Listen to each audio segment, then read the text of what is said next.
here's how you can hide certain messages on iPhone. Let me guide you through it, and if this is your first time on this channel, definitely subscribe so you don't miss videos like this one. Well, of course, there are more ways how you can approach this. First of all, if you are on the home screen, you can hold down on the messages and see the require Face ID, which will effectively lock the whole messages application. It's not like hiding it because you can see that you can lock it in place, but it's just not going to be easily accessible.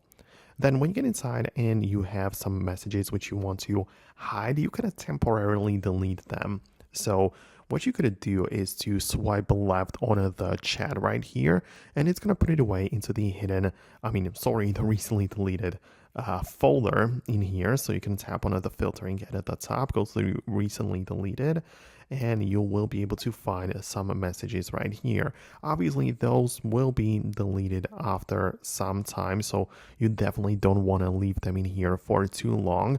After like 30 or 40 days, it will be automatically deleted, but for a while you can put some messages right here. This even applies to individual text bubbles. So if I go into my chat right here, what I can do is to hold down on any text bubble, tap on more, and I have the ability to select even multiple messages and tap the trash icon, right? So if I click on delete messages, this particular thing is going to be removed and the rest of the conversation remains untouched. Right, so I don't think it's really that practical, but if you just want to hide a couple of messages away, it could make sense because right now it's not part of the message thread.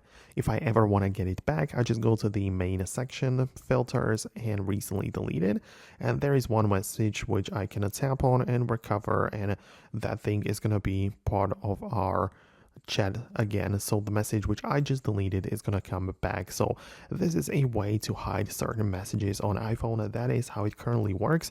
I hope I was able to explain that. Let me know what you think below, and I'm going to catch you in the future uploads.